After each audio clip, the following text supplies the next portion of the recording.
Bienvenue pour cette séquence des paroles de la vie éternelle avec Marc Joseph. Aujourd'hui, nous sommes le 27 janvier 2025. Et ce jour du 27 janvier 2025 est pour toi un jour de grâce avec la présence de Jésus-Christ dans ta vie. Même si tu le sais déjà, je suis venu te le rappeler. Il n'est pas que tu oublies cela. Là, c'est d'une extrême importance pour toi et pour moi aussi de savoir que chaque jour qui arrive, la grâce de Jésus-Christ reste disponible pour toi. Et Jésus-Christ, qui est avec toi dans la musique lui-même a dit, je suis avec toi tous les jours jusqu'à la fin du monde. Je vais te les rappeler, en sorte que tu puisses les réaliser pleinement, qu'à chaque instant de ta vie, le Seigneur Jésus-Christ, le Sauveur Jésus-Christ est présent dans ta vie. Et il n'est pas là pour te juger, pour te condamner, pour t'accuser ou même pour t'adresser des reproches. Il est là tout simplement pour te sauver. Excuse-moi. Là, Jésus-Christ est venu dans ce monde, comme il est dit dans l'Évangile de Jean, chapitre 3, verset 16, Dieu le Père a tellement aimé le monde qu'il a donné son Fils unique au monde, afin que quiconque croit en lui ne périsse point et qu'il ait la vie éternelle. Il ajoute aussi, Jésus-Christ n'est pas venu pour juger et condamner les mondes, mais pour que les mondes soient sauvés par lui. Je veux que tu sois rassuré dans ton cœur maintenant. Même si tu as commis des péchés, tu as commis des fautes, viens à Jésus-Christ. Au lieu de te punir, de t'accuser ou de te rejeter, il va non seulement te pardonner, mais il va t'aider à te libérer du péché. Il va te libérer du pouvoir du péché. Car Jésus-Christ n'est pas condamnateur, il est sauveur. Jésus-Christ est venu dans un monde où, particulièrement dans ce pays d'Israël, où le peuple d'Israël connaissait la puissance de l'Éternel des armées, qui condamnait, qui tuait, qui exécutait, et qui leur ordonnait même de tuer le pécheur. Certains pécheurs étaient tués directement par l'Éternel, mais d'autres devraient être tués par la main du peuple, là, en les caillassant. Tuer des gens à coups de pierre. Et selon l'ordre de l'Éternel. Et ceux qui faisaient cela, ils n'avaient pas de problème de conscience. Ils commettaient un crime collectif au nom de leur Dieu, tout en ayant très bonne conscience, disant qu'ils ont accompli la volonté de leur Dieu. Et Jésus vient, lui. Il vient pour sauver, pour ouvrir les yeux des humains sous l'état de leur cœur, mais sans les condamner, en leur accordant la grâce, le pardon de Dieu, le Père, en sorte que ces gens-là, au lieu de mourir à cause de leurs péchés, Jésus va mourir sur la croix, sur le coup des Juifs et des Romains, pour accorder le pardon aux autres. Là où l'Éternel mettait à mort les pécheurs, bien, en Jésus-Christ, c'est le Sauveur qui est mis à mort, pour que les pécheurs soient pardonnés, et de plus, que ces mêmes pécheurs puissent avoir accès à la vie éternelle.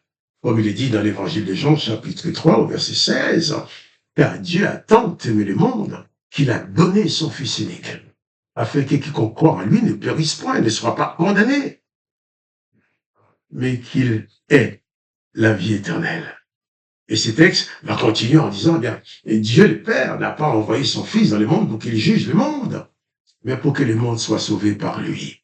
Voilà pourquoi je t'invite à recevoir Jésus dans ta vie comme sauveur et maître.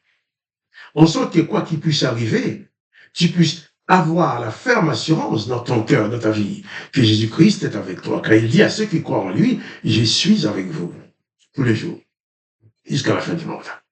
Dernièrement, nous avons lu dans l'Évangile de Jean, chapitre 3, nous avons terminé ce chapitre en parlant du baptême de Jésus. Et lorsque Jésus est sorti de l'eau, il est dit, hein, et non seulement les gens ont vu l'Esprit du Père descendre sur lui sous la forme d'une colombe, ils ont aussi entendu la voix du Père qui dit, celui-ci est mon Fils bien-aimé en qui j'ai mis toute mon affection. Le Père a témoigné de son amour pour son Fils bien-aimé. Tu vas me dire, oui, mais s'il aime tellement son fils, comment ça se fait, c'est son fils bien-aimé, puis il l'envoie à la mort, il l'envoie sur la terre, pour subir toute forme de misère, de souffrance, de mépris. Eh bien oui, c'est parce que Jésus voulait que toi aussi, tu deviennes son fils bien-aimé, que tu deviennes sa fille bien-aimée. Qui fait le seul moyen qu'il avait pour le faire, c'est d'envoyer son fils bien-aimé vers toi pour t'ouvrir la porte de la filiation, afin que toi aussi, en croyant en Jésus-Christ, en recevant Jésus-Christ dans ta vie, tu deviennes enfant de Dieu le Père. Et c'est pour cela que je te dis, si tu reçois Jésus dans ta vie, devenant enfant du Père, Jésus-Christ dit pour des personnes comme toi, je suis avec toi tous les jours jusqu'à la fin du monde. Jésus n'a pas dit que les circonstances deviendront faciles pour toi. Il n'a pas dit que les circonstances seront toujours en ta faveur. Car Jésus lui-même sur la terre, les circonstances ne lui ont pas toujours été faciles. Les circonstances parmi les humains n'ont pas été faciles pour Jésus-Christ. Car même quand il faisait du bien, il guérissait les malades, il sauvait les gens, il donnait à manger aux gens, on lui disait qu'il était un démon. Tout en le déclarant non coupable, il a été condamné, exécuté. Et il n'y avait personne pour prendre sa défense. Et Jésus a tout accepté. Parce qu'il avait pour mission de venir révéler à toi et à moi l'existence que son Père, que personne n'avait jamais connue avant sa venue sur la terre. Jésus-Christ est le seul qui nous a fait connaître le Père. D'ailleurs, il a dit, personne ne connaît qui est le Père, si ce n'est le Fils. Et celui à qui le Fils veut le révéler. Aujourd'hui, le Fils, Jésus-Christ, le Fils de Dieu, veut te révéler l'existence de Dieu, son Père. Il veut te révéler l'amour du Père pour toi. Il veut te révéler que ce Père céleste qu'il a envoyé vers toi veut que tu sois sauvé. Ce Père céleste ne veut pas que tu sois condamné à cause de tes péchés. C'est pourquoi Jésus vient révéler aux humains l'existence du Père et annoncer que le Père veut que tu sois sauvé.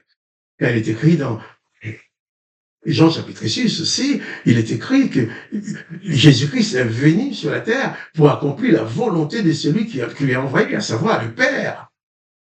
Et il dit aussi, la volonté de Dieu le Père qu'il a envoyé, c'est que tous ceux qui croient en lui soient sauvés. Il dit même, je les ressusciterai, sachant que dans ce corps humain que nous sommes, chacun de nous va passer par la mort selon la ferme condamnation que l'Éternel des armées avait établie sur l'humanité en disant « J'exterminerai l'homme que j'ai créé ». Jésus-Christ n'est pas venu pour empêcher à l'Éternel d'exécuter sa condamnation, sa ferme condamnation d'extermination des humains. Mais Jésus dit « Tu vas les exterminer, mais moi, je les ressusciterai ». Jésus est venu aussi, et ça je ne cesserai jamais de le dire, pour mettre fin à cette condamnation aussi implacable, cette autre condamnation que l'Éternel des armées avait mise sur l'humanité en disant « Empêchons-les de vivre éternellement ». Jésus-Christ dit « Celui qui croit en moi vivra éternellement ». Voilà pourquoi le Père céleste a envoyé vers toi et vers moi son Fils bien-aimé, en qui il met toute son affection. Il l'a envoyé sur la croix parce que son amour pour lui, pour toi, l'amour du Père pour toi ne pouvait pas supporter que tu ailles à la condamnation, que tu ailles à la perdition, que tu ailles à la mort éternelle. Alors, il envoya son Fils unique sur la terre pour te dire, tu peux être sauvé. Pour te dire, tu peux être sauvé du péché. Tu peux être pardonné du péché et de tes péchés. Tu peux être sauvé de la condamnation. Tu peux être sauvé même de la mort en disant, je les ressusciterai. Alors, ouvre ton cœur à Jésus-Christ. Reçois Jésus-Christ dans ta vie comme sauveur et maître. Reçois Jésus-Christ dans ta vie comme conducteur, comme maître à penser. Deviens donc son disciple. Jésus-Christ a dit, le disciple accompli sera comme son maître. Donc, si tu viens à Jésus-Christ, tu as vocation à devenir comme lui. C'est ton privilège à toi. Alors, engage-toi avec Jésus-Christ et bannis la peur, la panique, la déprime et le découragement. Aucun démon ne pourra plus te tourmenter. Aucune puissance démoniaque ne pourra plus exercer aucune autorité, aucun pouvoir sur ta vie. Parce que Jésus-Christ est ton sauveur, ton maître. Dans l'Ancien Testament, l'Éternel a toujours donné pouvoir à Satan et aux démons sur les humains. Il n'a jamais fait le contraire. Mais dans le Nouveau Testament, Jésus-Christ a toujours donné pouvoir, autorité aux humains par rapport à Satan. Et Jésus n'a jamais fait le contraire. Choisis. Tu as le droit de choisir, de suivre Jésus et de pouvoir dominer les démons et les puissances diaboliques. Ou tu peux choisir de rester à l'extérieur. Et là, tu seras sous cette condamnation de l'Éternel, d'extermination, d'exclusion à la vie éternelle. Et les démons domineront sur toi. Alors choisis Jésus-Christ et sors de la peur. Abandonne la panique. Deviens un homme, une femme apaisée dans la présence de Jésus-Christ. Sachant que quoi qu'il arrive, Jésus-Christ a promis de prendre soin de toi. Il a dit, nul ne peut te ravir de sa main. Alors, demain, nous allons commencer le chapitre 4 de l'évangile de Matthieu. Mais pour l'instant, je te dis, pas de panique. Place ta foi en Jésus-Christ. Réalise la plénitude de la réalité de sa présence dans ta vie. Et sois en paix. Sois sauvé. Confie ta vie à Jésus-Christ et plus de panique pour toi. Je t'invite, si tu le veux, à lire la Bible avec moi tous les mardis soirs à 21h en composant les numéros de téléphone gratuits de 01 59 42 30 59 et les codes 334 84 82 dièse. Et tu seras en ligne avec plusieurs personnes pour lire la Bible ensemble. Alors que le nom de Dieu le Père soit béni, que le nom de Jésus-Christ soit glorifié dans ta vie. Et que toi aussi, tu sois richement béni par cette bienfaisante présence de Jésus-Christ qui s'installe maintenant dans ta vie. Quant à moi, Marc Joseph, je te dis bien, pas de panique. Jésus-Christ est avec toi. N'oublie jamais cela. Et aussi, à demain, pour les paroles de la vie éternelle.